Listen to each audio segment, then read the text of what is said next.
नमस्कार मित्रांनो, लग्न तर होईलच प्रेम या मालिकेच्या आजच्या भागाच्या सुरुवातीला काव्या पार्थला चिडली असते. तो अनिशासोबत फ्लर्ट करत असतो म्हणून ती त्याला म्हणते, अहो तुम्हाला कळतंय का, तुम्ही तुमच्या बायको समोर तिच्या मैत्रिणीशी फ्लर्ट करताय. म्हणून ती अनिशाला झापते आणि पार्थला रूमच्या बाहेर काढते. पुढे आपल्याला दिसतं की वसू आत्या आणि रम्या यांचं डिस्कशन चाललं असतं. आता रम्या आली टेन्शनमध्ये, कारण की तिला वाटतं की आता नंदिनी जेव्हा म्हणते ना की नंदिनी बोलणी करून दाखवते, त्यानुसार ती आता तो हार परत मिळतोय काय? मात्र वसुहत्या म्हणते, "काय असं काहीही होणार नाहीये." मात्र रम्या म्हणते, "आई तू विसरली वाटतं. मागे आपण एकदम गाफील राहिलो आणि तिथं सँडीला धरून आणलं आणि आपली बाजी सगळी पलटली होती." ती म्हणते, "अगं विसरते. आता सुनीताला फोन लावू आपण." मग त्या फोन लावतात आणि नेमकी लावतो त्याच सुनीताला फोन. मग त्या काय विचारतात, की म्हणजे आता ही डायरेक्ट विचारू शकत नाही. म्हणून ती वसुहत्या लगेच आवाज बदलून म्हणते, "आम्ही एका म्हणजे ट्रॅव्हल ऑफिसहून फोन करतोय आणि तुम्हाला पॅकेजचं गिफ्ट मिळालं आहे." मात्र सुनीता म्हणते, "तुम्ही वारंवार जर फोन केला, असा फेक कॉल केला मला, तर पोलिसांना कळवेल." आणि तेवढाच वेटर, त्याची बाजूची वेटर असते, ती बोलते, "ऑर्डर कुठं द्यायची आहे?" मग ह्यांना कळतं की तिचं रेस्टॉरंट आहे. मात्र सुनित्या काय रेस्टॉरंटचा ॲड्रेस सांगत नाही. नन ऑफ युअर बिझनेस म्हणून फोन कट करताय. मग रम्या त्या टेन्शनमध्ये. मात्र वसुहत्या म्हणतात, "तू पागल आहेस का तिच्याकडनं एवढं कळालं ना आपल्याला तिचा कॅफे वगैरे आहे म्हणून.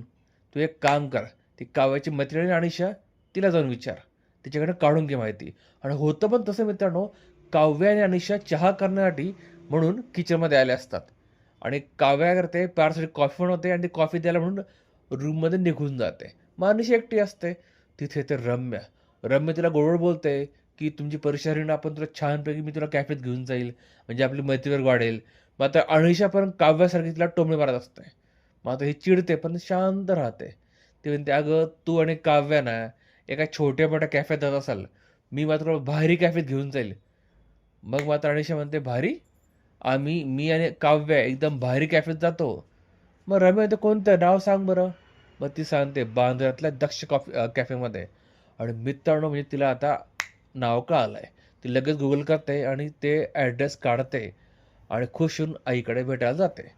तिकडे दुसरीकडे होतं काय मित्रांनो, नंदिनीला येतो त्या एन-आर-आयचा फोन. त्याच्याकडे हार असतो ना तो. कारण तो म्हणतो, "मी सोशल मीडियावर तुमचं रील बघितलं म्हणून तुम्हाला कॉल केला." मग तुम्ही ते खूप छान केलं सर. मला तुम्हाला भेटायचं आहे. तुमचे फार तर फार 15 ते 20 मिनिटं घेईल. पण मला तुम्हाला सकाळी प्लीज भेटायचं आहे. म्हणून तो सुद्धा वेळ तिला देतो आणि ती फार खुश असते आज. तेवढा जीवा घरी येतो. तो प्रचंड दमला असतो. आज नंदिनी खुश असते. ती इतकी बडबड करते. तो म्हणतो, "नंदिनी प्लीज शांत बस ना. तू वाटलंस खाली जाऊन बडबड कर यार, माझं फार डोकं दुखतंय." ती म्हणते, "डोकं दुखतंय का?"